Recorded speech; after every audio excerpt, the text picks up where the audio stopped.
Internazionale Milano, Inter Milan, were crowned champions of this year's Serie A, the top flight of Italian football, on April 22.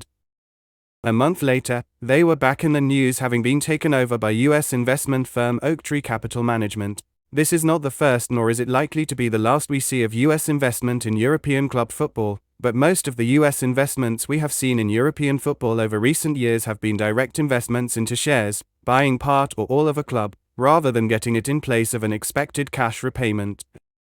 These have, among others, included the purchases of Chelsea in England, Atletico Madrid in Spain, AC Milan in Italy, and Wrexham in Wales. JP Morgan and Goldman Sachs' plans don't stop with the Super League. JP Morgan is ready to take over football. The American bank has just set up a special unit dedicated to helping investors purchase sports franchises. 6 months ago, Goldman Sachs did exactly the same thing.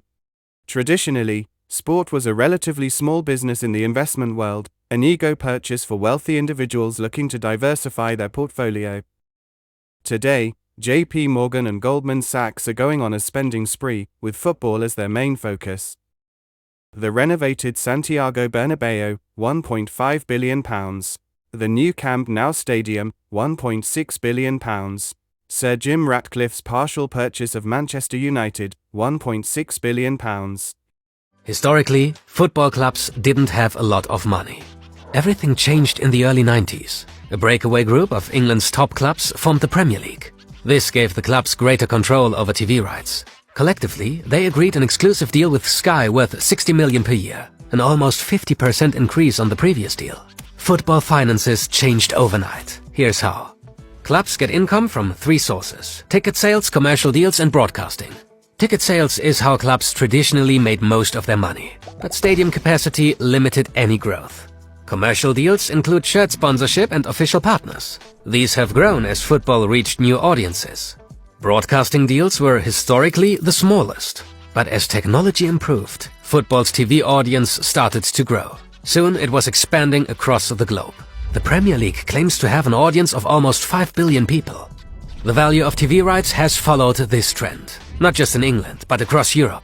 Broadcasting revenue has become the biggest source of income for most clubs. Is soccer now a proper American sport? Will Messi's embrace of MLS, however opportunistically motivated by the promise of the millions to be made in streaming revenue it may be, catalyze America to finally take the next step and assume its place among the game's global powers, as a country at last able to attract and compete with the world's very best in the men's game? Whether Messi will reshape the game in the US or merely adorn it remains to be seen. But whatever direction his MLS sojourn eventually takes, it plainly fits into a broader narrative arc. Like Messi, soccer's global administrators are betting big on America. The US is set to host Copa America in 2024, the inaugural expanded format of the Club World Cup in 2025, and the Men's World Cup in 2026, giving soccer an unprecedented 3-year stretch of primetime exposure through the least crowded part of the American sporting calendar, in the world's biggest media market. Things look very different now to the way they did a few decades ago. The US lost its bid to host the 1986 World Cup after FIFA's then-president João Havelange, dismissing America as not ready for such an event, instead threw his weight behind Mexico, a real soccer country. No longer is the US condescended to as some distant, irrelevant province of world soccer. Increasingly, it's seen as the sport's future, the market that must be converted if the game is to maintain its global supremacy. There are cautionary tales too. American investors have been at Manchester United, Liverpool, Arsenal and Tottenham Hotspur for years, and all of these teams made a financial loss in the 2022-2023 season. This is not particularly surprising. European football is not a very profitable business. While the Premier League generates more revenue than any other football league in the world, the financial state of its teams is generally poor.